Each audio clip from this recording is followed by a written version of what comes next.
Hello, everybody. Welcome back to another episode of 5 Minute Gaming News, the show that may or may not be 5 minutes. Today in the news, it's official.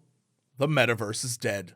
And it only took 3 years and bajillions of dollars. Now that everyone's turning their attention to AI, the idea of a metaverse that we all live in seems kind of as stupid as it always was. As reported by Business Insider, the metaverse was officially pulled off life support when it became clear that Zuckerberg and the company that launched the craze had moved on to greener financial pastures. Zuckerberg declared in a March update that Meta's single largest investment is advancing AI and building it into every one of our products. So cool. And despite Zuck's obsession with the metaverse and making it come to life, it became very clear the tech was just not there, or at least the tech they had. It just couldn't live up to his ambitions, and those were some lofty ambitions. Never forget Zuckerberg's showcase that highlighted how the metaverse could be used for fitness and education, and more importantly, as a platform to build businesses within. To him, our future was in his digital metaverse, but now we all know it's to AI robot overlords. The company has even stopped pitching the metaverse to advertisers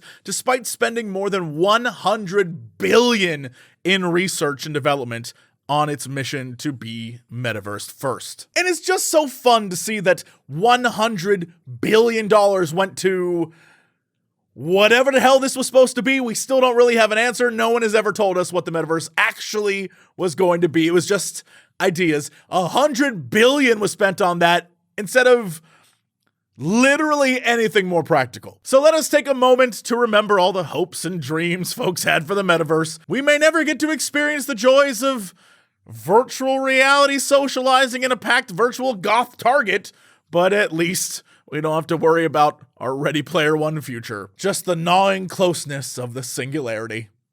RIP Metaverse. Speaking of the future, the ESRB let us all know what we can expect from the future game Starfield. That was a stretch, but we got there.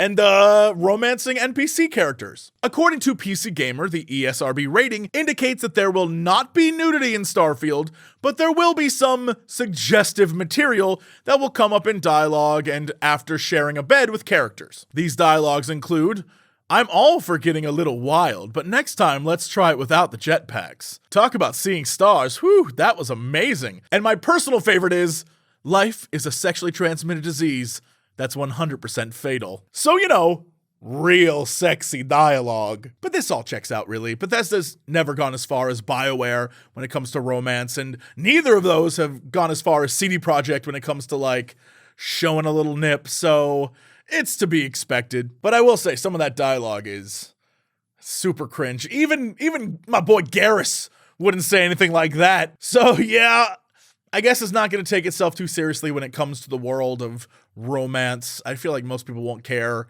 I'm going to play the scummiest scumbag in the galaxy. That's my plan.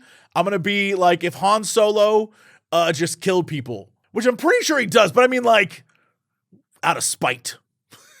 And then some news for emulator fans and fans of ROMs and things like that.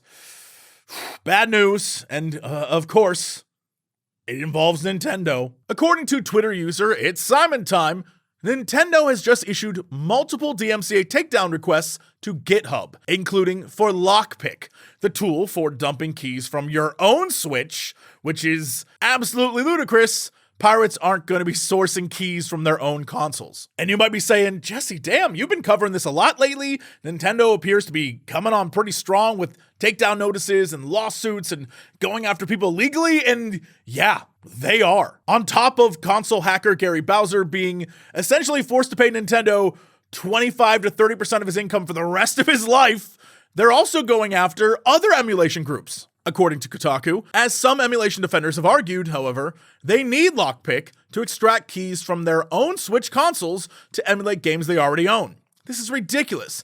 This is quite literally the only legal way to emulate Switch games, dumping your own keys, tweeted indie dev and Mario fan game maker Moore's Games. I am now forced to obtain keys in illegal ways to emulate my own games thanks to Nintendo. And yeah, that's pretty ironic. They may have, by pushing so hard to stop emulation, forced people to do the emulation they're already doing, illegally. And people on social media online are saying this is basically all stemming from the Tears of the Kingdom leaks and how crazy that got.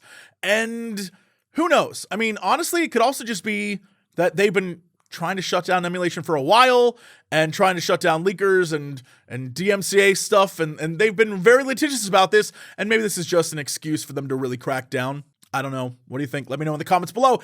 Anyway, that is it for me. Thanks so much. Over on Cox Clips, more great stuff coming your way.